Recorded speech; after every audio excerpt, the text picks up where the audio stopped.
பிரஜனுக்காக தான் இன்னைக்கு ஃபங்க்ஷன் நீங்க வந்து கலந்துருக்கேன். ஆம், ரொம்ப நாளாவே நான் பார்த்துட்டு இருக்கேன். பிரஜனுக்காக ஒரு சக்ஸஸ் கிடைக்கணும்னு நிறைய தடவை பிரஜன் கூட பேசிட்டு இருக்கேன். அது இன்னும் தொடர்கதையாவே இருக்கு. பிரஜனும் தொடர்ந்து ஓடிட்டே இருக்காரு. பட் நிச்சயமா ஒரு பெரிய வெற்றி பிரஜனோட வாழ்க்கையில காத்திருக்கு.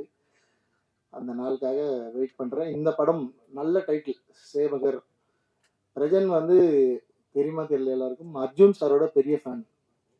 அவருக்கு இப்ப நான் அஜித் சாரோட ஃபேன். எல்லாம் அஜித் சார், விஜய் சார் தான் மோஸ்ட்லி இருப்போம். ஆனா பிரஜன் வந்து மிகப்பெரிய அர்ஜுன் சாரோட ஃபேன். அர்ஜுன் சாருக்கு சேவகன் ஒரு படம் அவரோட லைஃப் திருப்பி கம்பேக் கொடுத்த ஒரு படம் அது.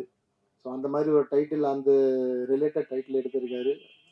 சேவகர் அப்படின்னா வீரன், ஊழியன் அப்படின்னு அர்த்தம். ஸோ இது ஒரு பொலிட்டிக்கல் படமா ட்ரெய்லர் பார்த்து புரியறதால அரசியல்ல தப்பு செய்யற சிலரை வந்து தோல் உரிக்கிற மாதிரியான கதையா இருக்கும் அப்படிதான் கணிக்கிறேன். பொலிட்டிக்கல் த்ரில்லர் தான் சொன்னாங்க. நாங்க ஃபர்ஸ்ட் படம் பண்ண பழைய வண்ணாரப்பேட்டையும் ஒரு நல்ல பொலிட்டிக்கல் த்ரில்லர். நானும் பிரஜனும் என்னோட முதல் கதாநாயகன் பிரஜன். ஸோ அது ஒரு பொலிட்டிக்கல் த்ரில்லர் படம். அந்த படம் வந்து எங்களுக்கு ரொம்ப நல்ல பேர் கொடுத்தது. ஆனா சிஎம் இறந்ததால எனக்கும் பிரஜனுக்கும் கிடைக்க வேண்டிய வெற்றி அதில் கிடைக்கல. எனக்கு அதுக்கப்புறம் திரௌபதியில் சக்ஸஸ் கிடைச்சி நான் அப்படி போயிட்டேன். ஸோ பிரஜனுக்கு ஒரு மிகப்பெரிய வெற்றியா இந்த சேவகன் திரைப்படம் அமையணும். அண்டு படம் எடுத்திருக்கவங்க எல்லாருமே வந்து கேரள நாட்டை சேர்ந்தவர்கள். ஸோ அவங்களோட அரசியல் வேற, நம்மளோட அரசியல் வேற. அவங்களோட அரசியல் வந்து அங்க முழுக்க கம்யூனிஸ்ட் ஆட்சி, கம்யூனிஸ்ட் மக்கள் அந்த நாட்டை ஆள்றாங்க. அவங்க ஒரு கதை எழுதியிருக்காங்கன்றப்ப அந்த கதை எப்படி இருக்கும், யாரை வில்லனா வச்சிருக்க போறாங்க அப்படின்னு தெரியல. நான் ஒரு படத்தை வந்து பர்சனலா தான் கனெக்ட் பண்ணி பார்ப்பேன். வெறும் சினிமாவா பார்க்கக்கூடிய ஆள் இல்லை.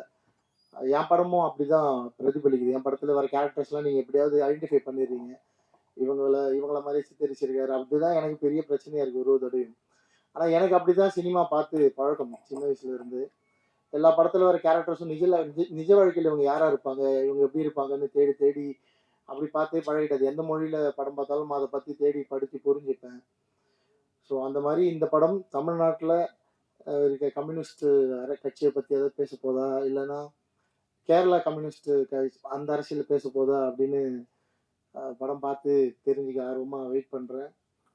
இங்கே தமிழ்நாட்டை பொறுத்த வரைக்கும் இப்போ கம்யூனிஸ்ட் கட்சிகள் ரொம்ப கம்மியாக குறைஞ்சிட்டாங்க. இன்னைக்கு இளைஞர்கள் கம்யூனிஸ்டம் நோக்கி போறதில்லை. ஸோ இந்த மேடையும் பயன்படுத்தி கம்யூனிசம் கொள்கையை இளைஞர்கள் வந்து தேடி படிக்கணும். தோழர் ஜீவா ஐயா மாதிரி நாங்கள் பழைய வண்ணாரப்பேட்டையில் தோழர் ஜீவா ஐயாக்காக ஒரு ஒரு ஒரு கதையே அதுக்காக தான். அவர் மாதிரி ஒருத்தர் வந்து போலி மதுபானங்களை எதிர்க்கிறப்ப இங்க இருக்க ஒரிஜினல் பொலிட்டிஷியன்ஸ் அவர்களை கொண்டுட்டா என்ன நடக்கும்ன்றதான் பழைய வண்ணாரப்பேட்டை படத்தோட மொத்த கதையுமே. ஸோ தோழர் ஜீவானந்தம் அவர்களை பத்தி தெரிஞ்சுக்கணும். இன்னைக்கு இருக்க இளைஞர்கள் எந்த கொள்கையும் அழிந்து போகக்கூடாது. அது வந்து ரொம்ப முக்கியம். ஒரு ஒரு நாட்டில் வந்து ஒரு கொள்கை உருவாகிறது, ஒரு தத்துவம் உருவாகிறது வந்து ரொம்ப கஷ்டம். அது அழியும் விளிம்புல கொண்டு போறது மிகப்பெரிய தவறு. ஸோ இளைஞர்கள் கம்யூனிசம்ல ஆர்வமா இருக்கவங்க ஜீவானந்தம் ஐயா மாதிரி இருக்க தலைவர்களை தேடி படிக்கணும்.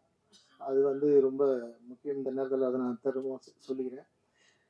ஸோ பேக் டு சேவகன். அந்த நீலாம்பரி பாட்டு ரொம்ப நல்லா இருந்தது. இசையமைப்பாளர் மோகன் சாருக்கு என்னுடைய நன்றி, வாழ்த்துக்கள். ரொம்ப நல்லா இருந்துச்சு சார். ரசிச்சு பார்த்தேன் அந்த பாட்டு. அது ரொம்ப நல்லா இருந்தது அந்த tune. And director Santhosh sir. Sir thank you for casting Prajan as hero. பிரஜனை ஹீரோவை போட்டதுக்கு ரொம்ப நன்றி. அந்த ப்ரொடியூசருக்கும் நன்றி. வேற என்ன சொல்றது தெரியல. நான் சொன்ன பிரஜன் கிட்ட நான் ஸ்கிரிப்ட் ரைட்டிங்ல இருக்கேன். அடுத்த படத்துக்கு ஷூட் போறேன் டிசம்பர்ல. வரலன்னு சொன்னேன். ஆனால் அடம்பிடிச்சு வர வச்சுட்டாரு என்ன. ஸோ வாழ்த்துக்கள். மறுபடியும் அதான் சொல்றேன். சேவகன் திரைப்படத்துக்கு மிகப்பெரிய வாழ்த்துக்கள். வெற்றி பெறட்டும். வாழ்த்துக்கள்.